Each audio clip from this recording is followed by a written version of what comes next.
Nagkaroon ba sa birthday ko ng kakasusa? Eh, andito na ako kasama ko yung anak ko, yung si Jingy. Sino to?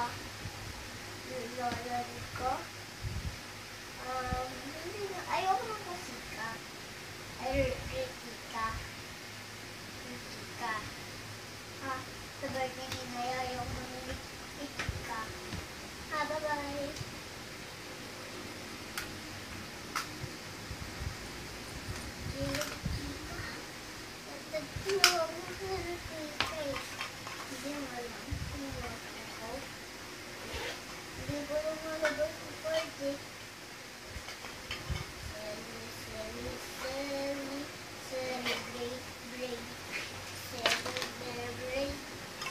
Bakit? Bakit malis? Ano kausap mo? Sino? Rico. Rico? Si Mami Carla pala. Okay.